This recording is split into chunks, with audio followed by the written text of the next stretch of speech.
You feel this nervousness on the phone there?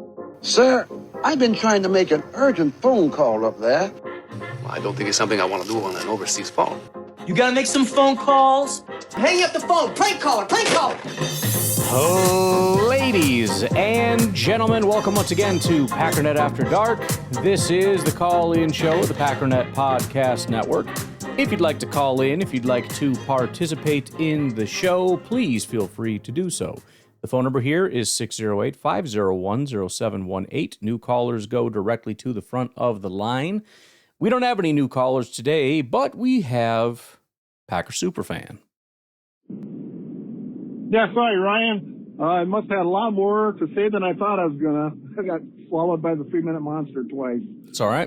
But anyway, I think in one of the calls, I made a comment in regards to I think that the players like Matt, but they don't respect Matt. Sure.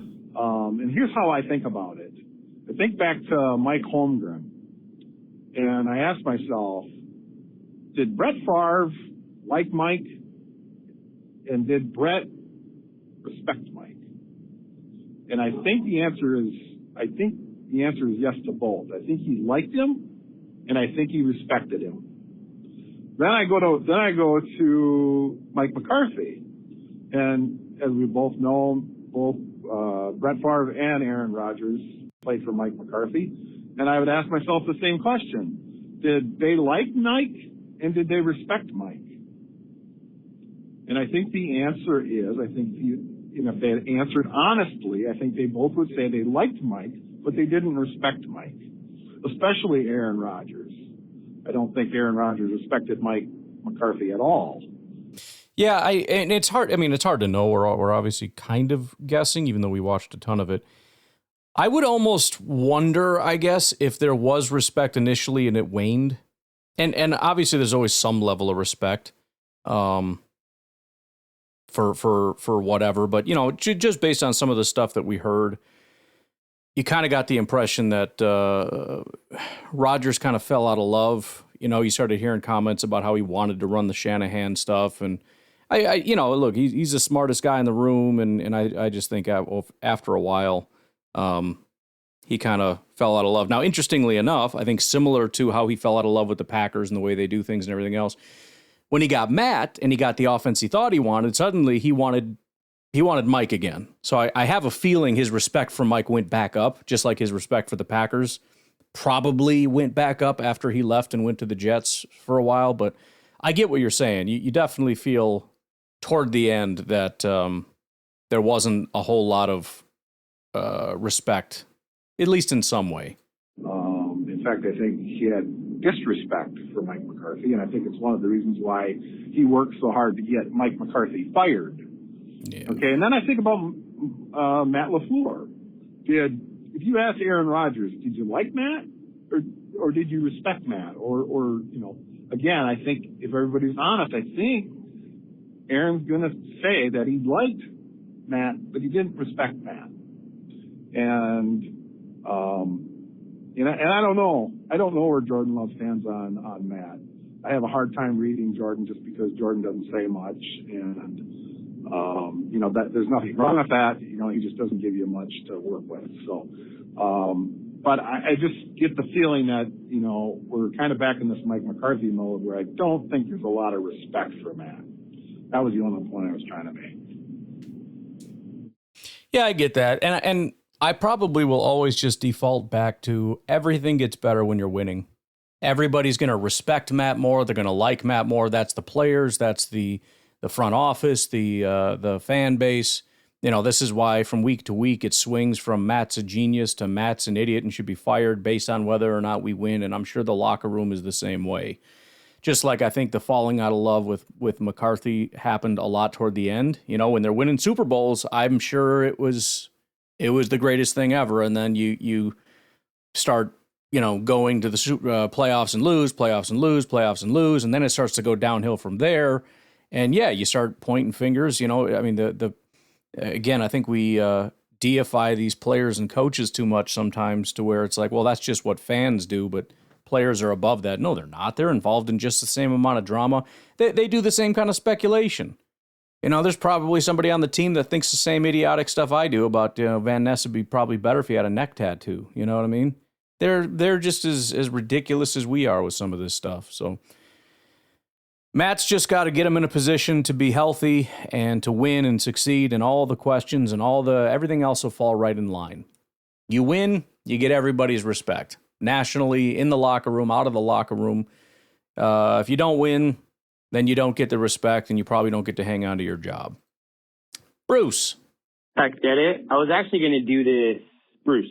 I was actually going to do this in Bad Tweet Batman voice, but I don't want to lose my voice today. Okay. So apparently, tight end Colston Loveland confirms the Packers live rent-free in the Chicago Bears organization, right? Mm-hmm. And I haven't played that on the show yet. It's a small note that I don't have a lot to say on. It's kind of one of those, like, it's just 30 seconds and that's it. So I don't do a lot of that on the show, but it's been sitting there for a while. And basically the context is something to the effect of, like, it's on everybody's mind all the time. The Packers, beat the Packers. And Packer fans have been having fun with that, saying, yeah, you guys say that the Bears live rent-free in our heads. Okay. Bears fans have a tendency to throw that we'd never shut up about them. Well, it's because we retort. We would actually never respond to anything or even engage with the Bears fan if they stopped constantly attacking the organization and what we do, because they won one freaking game when they were down 21-3, and everything had to go wrong in order for them to win. And that's this season. Last season, it was, again, the hype for Caleb Williams, right? And then they won the division, unfortunately, because we went 9-8-1, and lost our last 5 games and still made the playoffs, right? So there's that. And then there was Justin Fields and Mitch Trubisky, and we suck. And if they would just shut up, we would stop having to respond to these idiots. That's all I have to say. Yeah, I mean, I've said this before. I mean, the reason I don't go at these other fan bases as much, I was for the Lions for a while because they were running their mouth. Now they're more quiet. Vikings fans, there's nothing to say because they don't run their mouth. They just don't. The reason the Bears fans get all the crap that they do, the reason why it's not just me, but everybody is always going at the Bears fans, is because they and the national media always overstate the Bears. They always overhype the Bears. And I actually saw a perfect representation or description of this from a Patriots fan. It was somebody that was, I forget exactly, I think it was the Colin Cowherd saying he's the third best. And it was a Patriots fan who was like, all this overhyping Caleb Williams is going to make him a very hateable prospect in the NFL. And that's the reality. Nobody's saying that about Jared Goff. You know why? Because nobody's saying that Jared Goff is a top 3 quarterback and putting him on the Madden cover. And if they did, it would be much more deserved. Because he's kind of close to a top 3. He's actually in the top 10 conversation. He shouldn't be on the Madden cover, but if he was, it would be weird, but it would be more deserved than Caleb. But yeah, I mean, this is not just bitter Packer fan stuff. For any Bears fans listening, this is, everybody is going to start hating you and your quarterback and your coach and everybody else because you're all so undeservedly arrogant. Nobody likes arrogance, period. In fact, nobody likes teams that win all the time. And then when they're arrogant, it makes it even worse. You guys don't win all the time. You had one decent season and you're arrogant. And it's not just because you had one good season. You guys have been arrogant since the day you drafted Justin Fields. That's when it started, and you haven't shut up since. So yes, and then you got a head coach that was a complete scumbag to our coach. You got a quarterback that is a scumbag. Just generally, nobody really likes his arrogance, the painted nails, all this stuff. And then you've got him liking tweets that are disrespecting Jordan Love. I mean, you guys are just arrogant scumbags. You're just playing the villain, and you're bragging about stuff that you haven't deserved. You got a quarterback who wants to take the title Iceman because he had one season where he was, where by the way, the luck was through the roof. A lot of it was your defense, by the way. Your quarterbacks out are throwing picks left and right, but you got a smart offensive coordinator, a great run game, a great offensive line, and a defense getting a bunch of picks. But your quarterback takes 100% of the credit. Then he wants to take the title that is held by multiple people and say, no, this is my title only. It's shocking how arrogant you guys are. The fans, the quarterback, and the coach, at the very least, are completely insufferable. Completely insufferable. Bruce, part 2. Ryan, this is Sorry, Batman. I was not going to call in today, but believes in Chicago Post. Reminder, Caleb Williams, a quarterback, has more regular season touchdown receptions than Matthew Golden. And the Packers fans spend all day trying to tell people they know ball. Morons! Yeah, Caleb must have caught a touchdown at some point, I guess. I don't know. Congratulations. Also, of course, they put in the caveat regular season because Golden does have a touchdown, a receiving touchdown in the postseason. It's also obviously a stupid stat because it doesn't mean anything long term. It's just, do you think that's going to hold up beyond 2026? Of course not. So does it point to anything real, or is it just something stupid to kind of make fun of somebody? That's pretty much it. So it's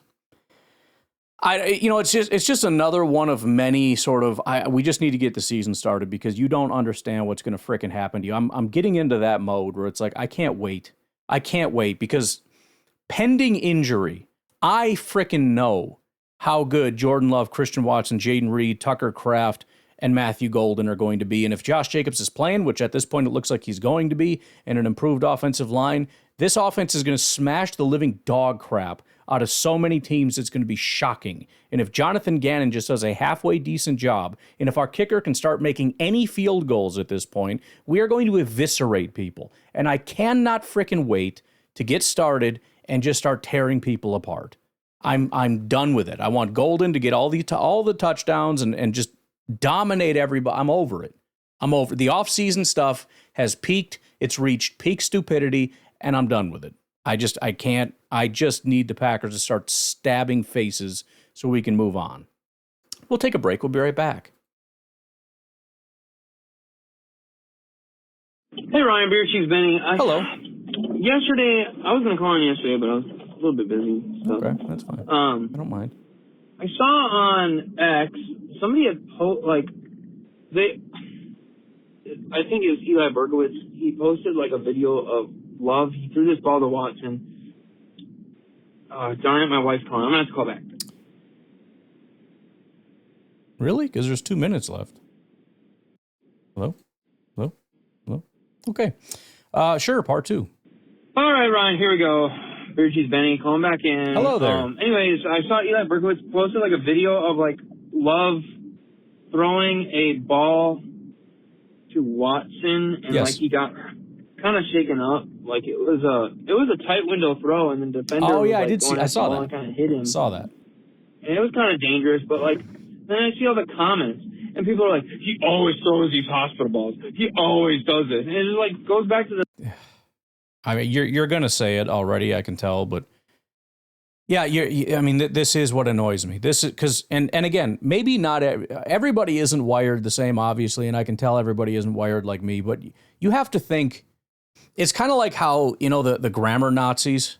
They drive me nuts, but it must be kind of like them where they see people who use improper grammar. Like I was arguing with a Bears fan, I used the wrong "your." I don't freaking care. Like I know if you give me a test, I know the difference. It's just in the heat of my anger, I start typing stuff, and I don't give a damn which kind of "your" to use. It's irrelevant to me. But for whatever reason, the grammar Nazis, they notice everything, which I don't. I never read anyone's and like, you used the wrong "your." I don't notice because I'm just absorbing all the information at once. I'm not noticing. I see things big picture. Some people see things small picture, I guess, is kind of the idea here. But it must drive them nuts to just every time they see something like that, it triggers something in their brain. I can't imagine being a grammar Nazi and how annoying that must be. Put yourself in my shoes in this situation, because every time I see something like this, my mind immediately goes to prove it. And then it also starts thinking, well, how could I prove or disprove that? Okay, well, let's think here. Hospital balls. What could you possibly use as a metric for hospital balls? And you're thinking, I don't know that there really is. You'd probably need something that Next Gen Stats doesn't give you. It would have to be some kind of a tight window throws. Could you look at how many tight window throws there are? This is what my brain does. And then you go look at everybody and all the oh yeah, definitely, and all the time, and it's just these broad comments that I know you don't know this, I know you don't know the answer to this, and you just say it anyways, and it makes me insane. Why do you say things when you don't know if you're right? All you're saying is, I've seen him do this before, and it kind of feels like it's too much, but hell, I don't know, which is a stupid sentence that nobody should say. Which, by the way, is exactly why you shouldn't say it. You don't know what the hell you're talking about.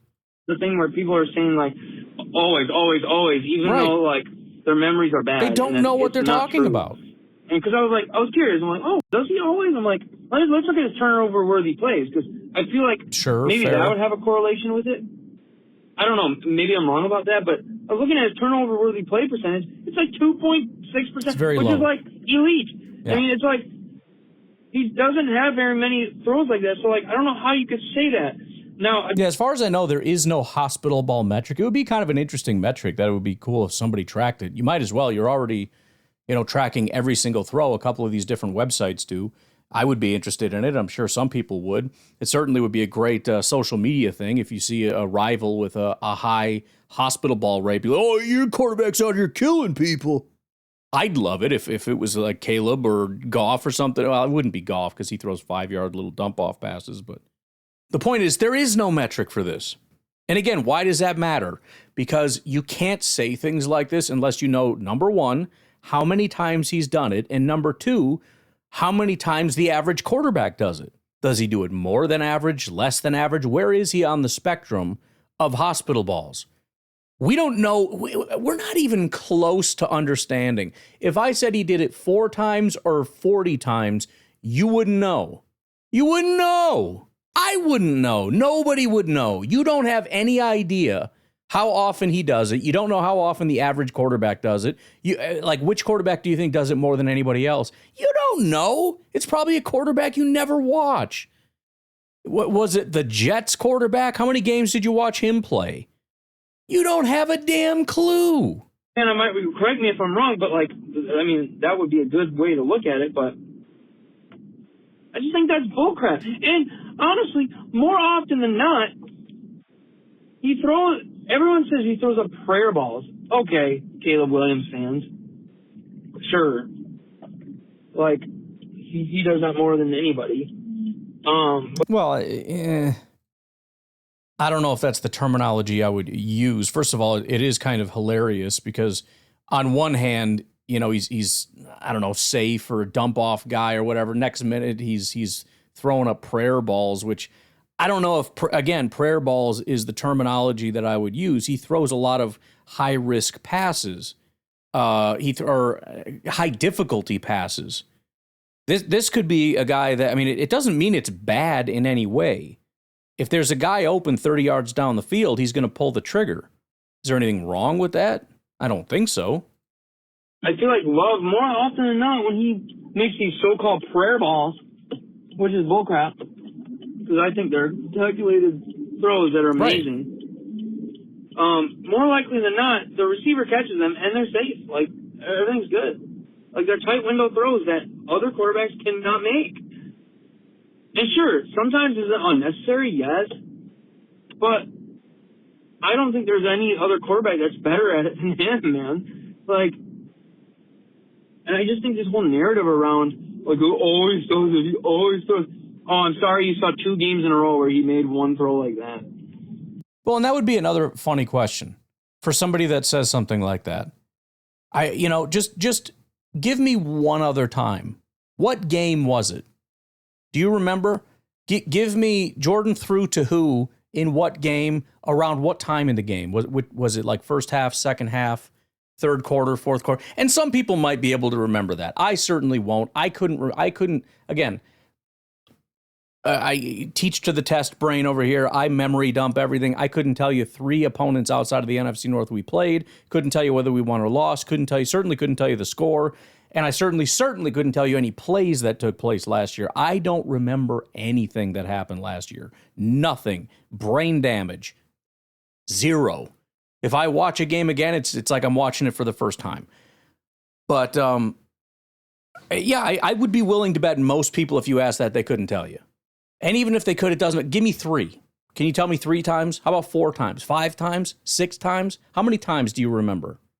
You don't remember. You don't know what you're talking about. Like, come on, man. That's just bull crap, dude. I don't buy that crap. Like, now if he was doing it like 3 times a game, I'd be like, okay, yeah, he always does do it, but that's just not the case. You know what I mean? So I'm just, I don't know. Just calling to give that. I don't know if you have any thoughts about that. I'm sure you're going to agree and say the same things, but if you have anything to add to that, that'd be great. All right. Sure. Gonna have to try to get back into the swing of listening to Packernet. It's been tough, man. Well, sorry. The new job's been really busy, man. Also, I keep forgetting my earbuds. I gotta have my earbuds at work. But the problem is sometimes I'm doing stuff, like fixing irrigation, like they're just falling out of my ears, and I'm like, oh, to hell with it. I'm taking them out. So, anyhow, go Pack go. Jordan Love is not a hospital ball thrower. Yeah, I mean, and maybe he is. I don't freaking know. It's not my recollection that he is. I feel like that would stand out a lot more. I don't, it's one of those things where it's not really even a narrative. Usually when something like that is a problem, it becomes a narrative. And then through that narrative, then it's like, okay, how can we investigate it? I haven't even really heard anyone talk about that with Jordan, maybe several years ago, but I don't recall. It definitely wasn't a thing that people were saying last year, even in games where it maybe happened. I don't remember anybody calling in and talking about it. I don't remember seeing it on social media. I don't remember anything about that. So I don't even know necessarily where to go with that other than people like to piss and moan and whine about everything. Appreciate you getting back into the swing. Again, we're starting to see some more people getting calls in and whatnot. We're seeing people come back to the Packers now that we've got training camp right around the corner. I'm very, very excited about that. One thought I had, I can't wait for some people that have been like completely out of the loop coming back for the first time and being, who the heck are Sal and Brick Lombardi? Oh, can't wait for that interesting tidbit. Let's see. We already took it. We can keep going. Uncle Rico, what's up? Yo, Brian, it's your Uncle Rico. It's Friday. Friday what? I don't even know. It's Friday Payday. Something, 17th? Heck, I don't know what day it is. I miss that song. It's Friday, it's payday, everything gonna go my way day. It's a good song. Anyway, I was just listening to the pod, and then you are, you amuse me. How you're afraid to call a spade, whatever that means. I'm not even sure. But, it's pretty straightforward, I think. To quote Forrest Gump's mama, stupid is as stupid does. Well, I'm going to have to learn the art of commenting on things that I don't remember the context to. I'm not sure what the spade a spade thing is referring to, but I feel like I do a good job of calling a spade a spade. I don't know.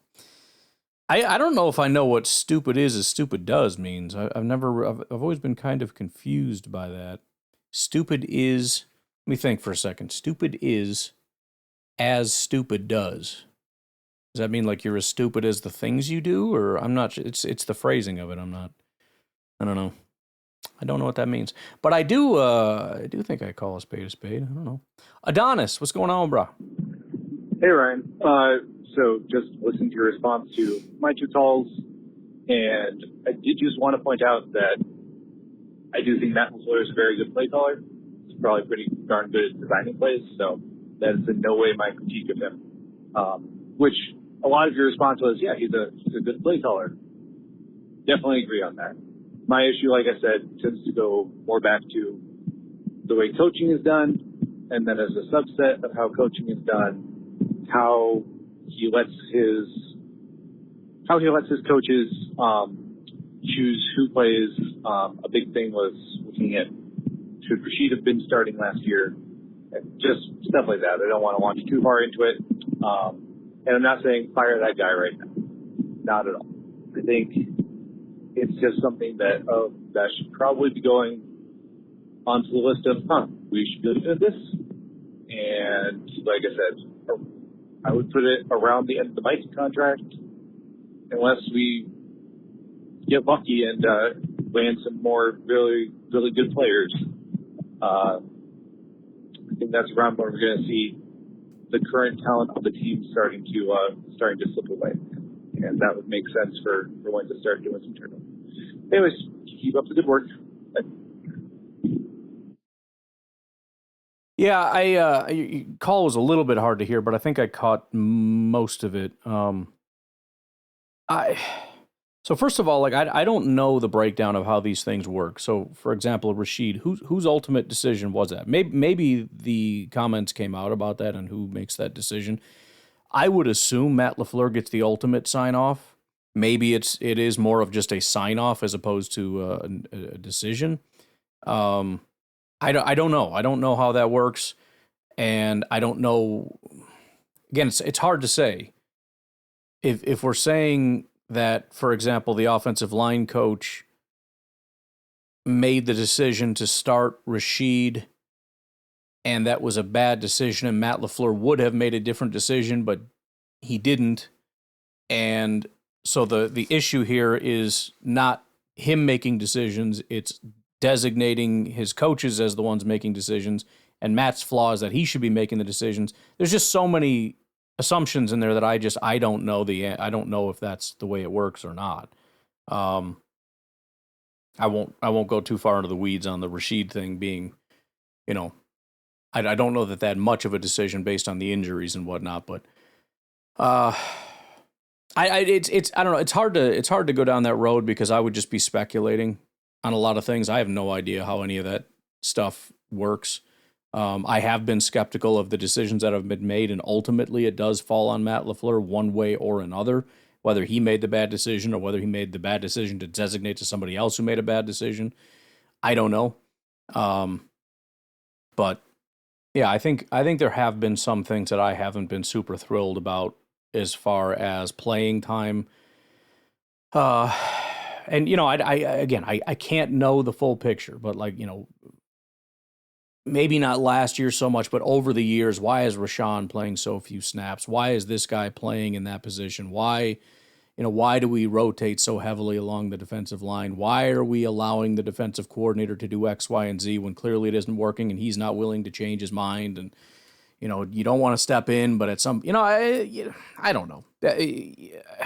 I get what you mean outside of the play calling. There have been some issues.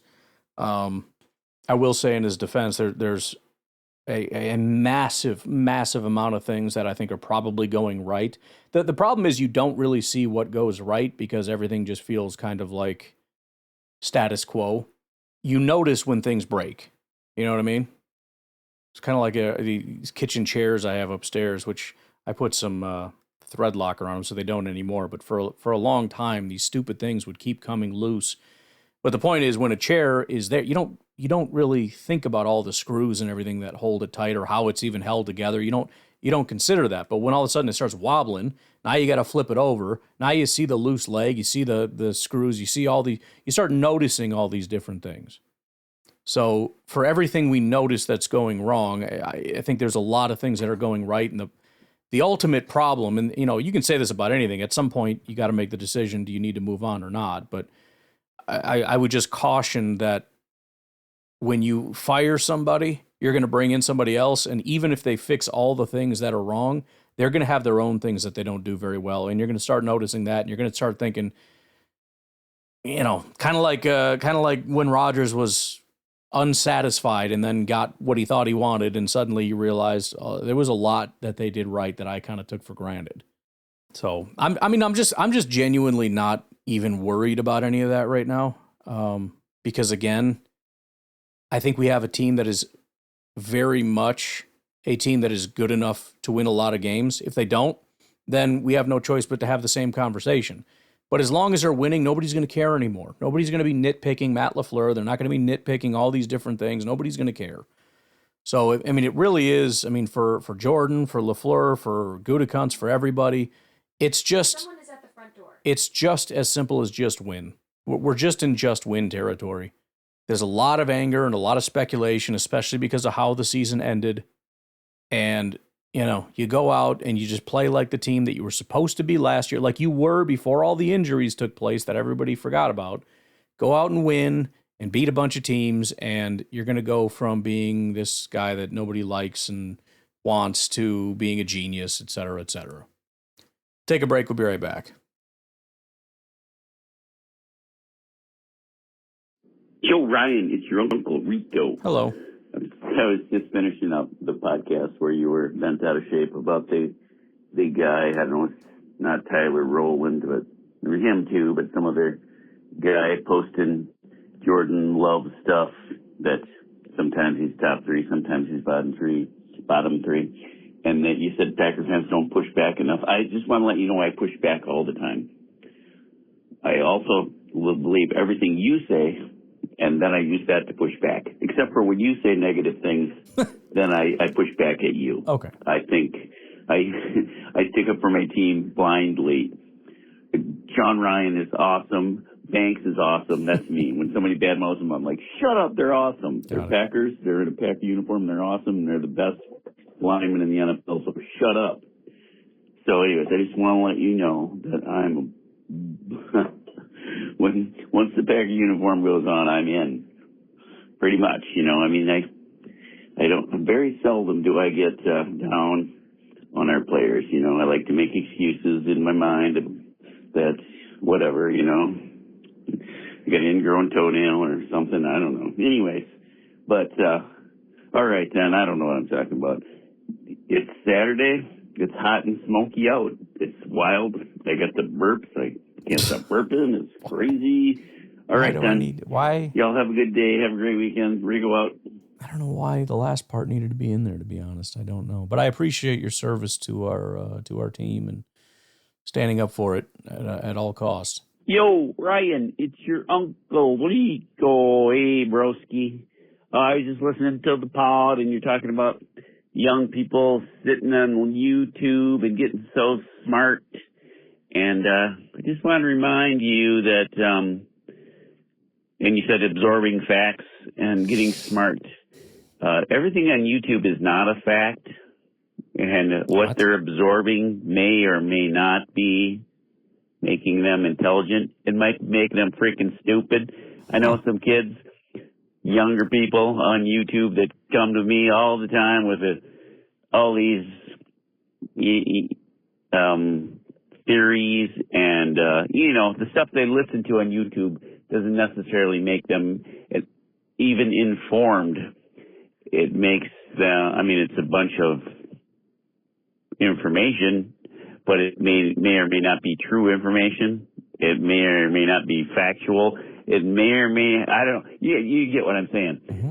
So anyways, I just wanted to put my 2 cents worth in about that because I think all that stuff can make you just as stupid as it can make you smart.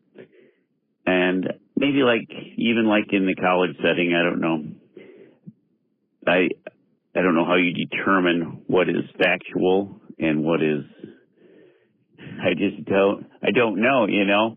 I think that's kind of the same thing I think about AI. I mean, how does AI determine if something is factual?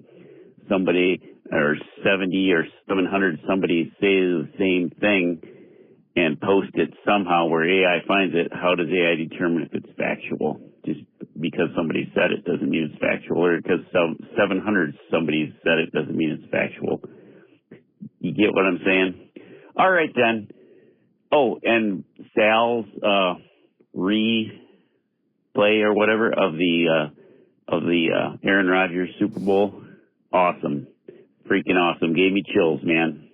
Rico out. There's about 30 seconds left, but I'll assume you're done, and I'm already forgetting what you're saying, so I want to stop either way. First of all, glad you enjoyed that. Second of all, as far as AI, you're right. I mean, that applies to every piece of information you could find anywhere. You can go read books, and the books could be wrong. YouTube could be wrong. Anything could be wrong. It's what I do like about at least the direction that Elon is going. He's trying to build AI that reasons from first principles as opposed to just collecting data, because there's, for all the reasons that you said. As far as the first thing, I think I remember what you're referencing, where I was talking about how the people are so unbelievably smart these days and how AI is going to make the next batch of kids come up and be even smarter. You're right, but I guess the way that I'm viewing it is, first of all, I think knowledgeable would be a better word to use. They're more knowledgeable, and the knowledge can be correct or incorrect. It's just a lot of information in your brain. But that being said, you picture these things going out and they're further down the road in all kinds of directions, further down the road in the wrong direction, in the dumb direction, in the smart direction, whatever. The bottom line is, though, you're going to end up with people that are way ahead of anybody in my time. There might be people way off down the road somewhere else that's doing something else, whatever. But in any and all realms, you're going to find people that are more knowledgeable, more whatever than you ever found in the past. So in other words, I'm not talking about the masses, but I am talking about there's going to be a select few that are hyper intelligent people that are able to process and remember information at a really high level, that are going down the right or even the wrong road. And so that you get these high level kinds of debates that are just like, you would not find something like this in the 90s. And again, I think that's going to just continue. And that's where I said you're going to end up with the haves and have-nots when it comes to intelligence, because you have, well, for a couple different reasons. Number one is the amount of information is just more, so the people who take advantage of it compared to the people who don't. But then there's also mental capacity, where you have some people that can't really learn very fast and they go at a slow rate. And then you have some people that can learn at a shockingly fast pace and remember things. And those people are psycho. And you can see them online right now, where there's basically unlimited information. And, they can just absorb all this information, and they're unbelievably intelligent in these areas. And those kinds of kids are out there today. And they have access to AI and can learn anything they want. And it doesn't just have to be facts. I mean, you can teach yourself plumbing and electronics, and coding is basically useless at this point. But coding, whatever, you can teach yourself how to do work on cars. So I just think that that's what's going to happen in that regard, and I think that that's a very cool thing. Cool, but also, again, unfortunate as far as the haves and have-nots. Whereas, when you look at schooling, one of the biggest complaints, especially about public schools, is that everything was kind of dumbed down because we didn't want certain people to get left behind. And so there was this, if you were super intelligent, maybe you went forward a grade to kind of help out. But now with these kinds of things that are out there, it's learning at your own pace and in your own way, which is why AI really should be taking over education. I mean, that needs to be incorporated. There's no reason that there should be an entire classroom where everybody's on the same page on the same day. Everybody's learning at a completely different rate. Everybody should be, if there's 40 kids in a class, all 40 should be on a different page. And they should be learning different things in different ways. Some are visual, some are this, some are that. I think everybody can be doing much better in terms of where their education's at. But as far as the super freak intelligent people, we should unleash them. We should just completely unleash them, because those are the people that are going to go on to do great things and really help society, and they shouldn't be held back by sitting in classrooms with people that aren't as intelligent as them, because they're freaks. So, anywho, that's kind of what I was talking about. And yes, it is going to lead to people going down stupid rabbit hole, but they're not going to go anywhere. That what are they going to do? They're going to,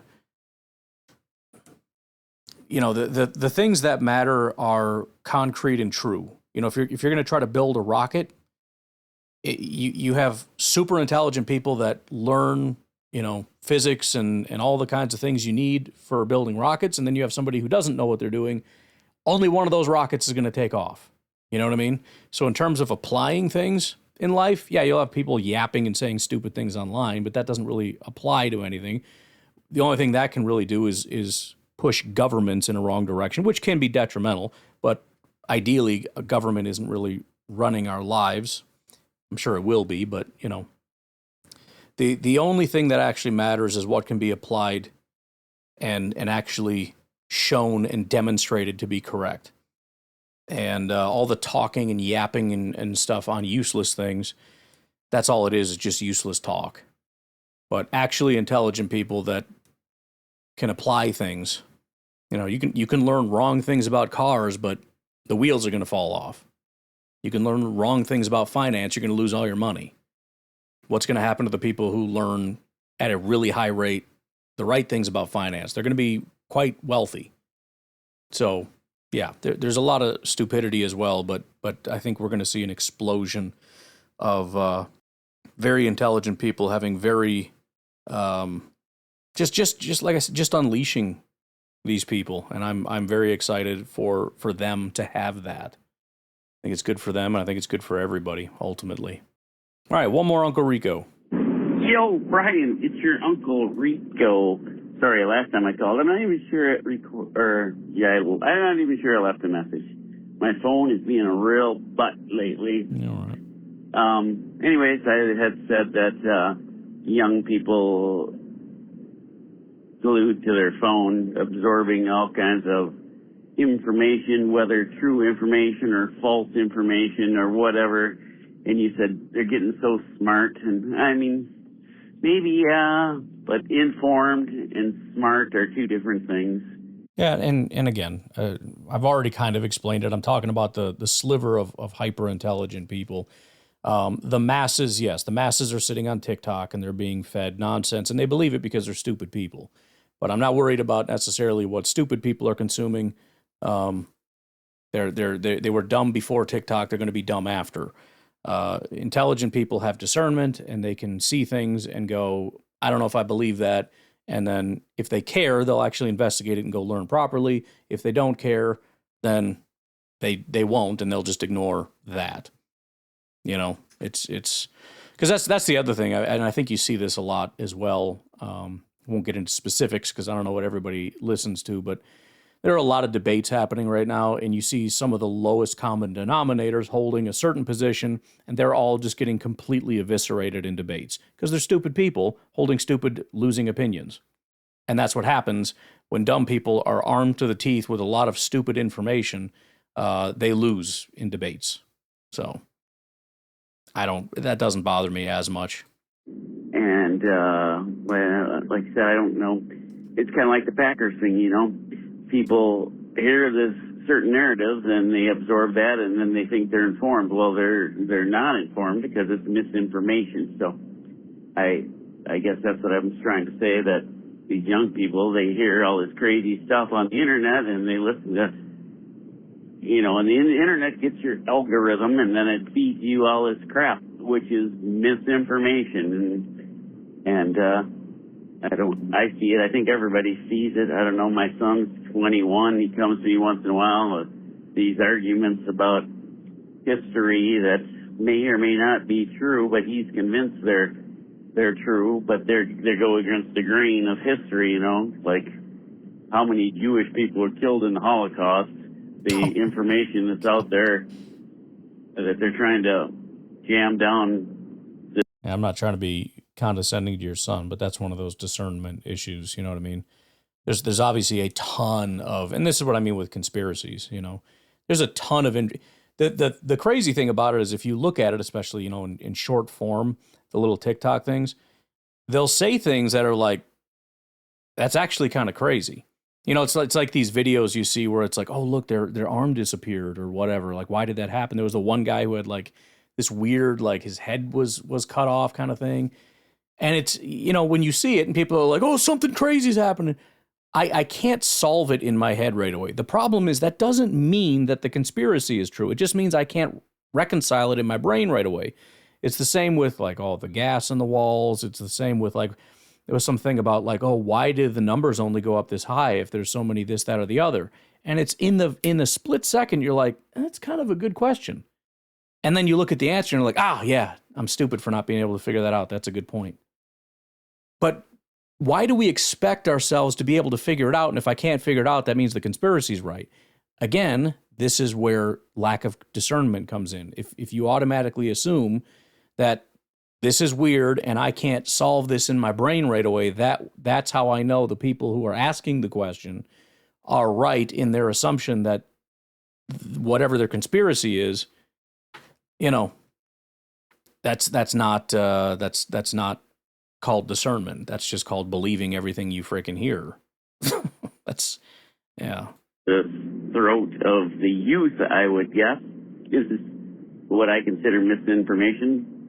I don't know. I mean, history shows that a certain amount of people were killed in the Holocaust, and then they're trying to tell them it wasn't nearly that much, not even half of that. And I was like, I don't know how you find out.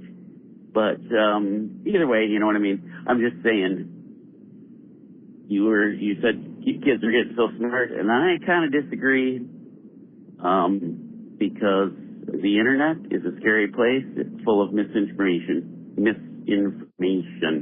All right, then. Break up. Yeah, I guess I'll just, again, qualify that as the super smart people are getting smarter and the dumb people are getting dumber. And unfortunately, and I don't mean to say that, everybody's necessarily dumb. I think that some people are very either gullible or susceptible. I don't know what happened since COVID. I mean, I do know what happened. Obviously, COVID was not, a lot of stuff happened that scared a lot of people as far as, the government. And it was kind of a scary thing for sure to have all the things happen, not just in the U.S., but across the world. And even I was kind of shocked in realizing I didn't know the government had this much power to be able to snap their fingers and say, you can't leave your house. It's like, I didn't think you were powerful enough to say that. I really didn't. That was kind of a wake up call for me. And I think for a lot of people, but it really broke a lot of people's brains to the point where we now have the belief, and I'm going down again, probably should just stay away from it, but it does tie into sports stuff where I start from what I want to believe and then I work backwards. And for example, if you want to believe that the government is lying about everything, you can start there, and then anything you hear is a lie.